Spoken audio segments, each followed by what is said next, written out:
All right, guys, here we have a Cossack squat. So this is a pretty hard movement to do. It's really going to challenge your hip mobility and your ankle mobility.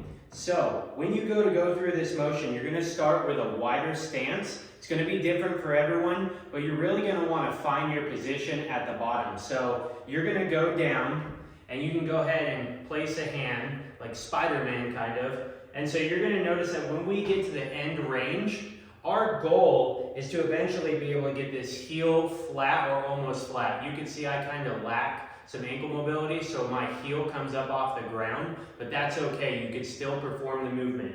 You're going to really feel stretch in your adductors. That's normal. And the main thing is, like I said, keep that toe up. So from here, I've kind of found that end range position. I'm going to then engage my core and drive through my leg and come up to the starting position. Then we're going to alternate to the other side, come down, let that toe rotate. It's going to take a few reps to find that comfortable position where you can go back and forth, and that's normal. So then it's going to come up. It's really going to take a lot of balance. So before you advance to adding a resistance to this, really get comfortable with this movement, but you'll find your rhythm.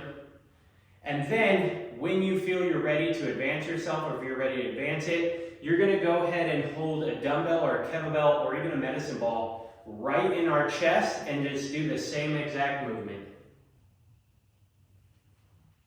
One last thing I want to point out with this movement, just like any squat or lunge pattern, we want to make sure that our knee stays in line with our toes. So if we're in this position and we slightly put our toes outward, you need to keep that knee aligned with that. So when I come down, you see my knee follows my toes. What we don't want is this knee to cave inward of my toe when I get to my bottom position. So really keep this out. You should feel some extra stretch in this adductor, and that's what you want. Knees in line with toes.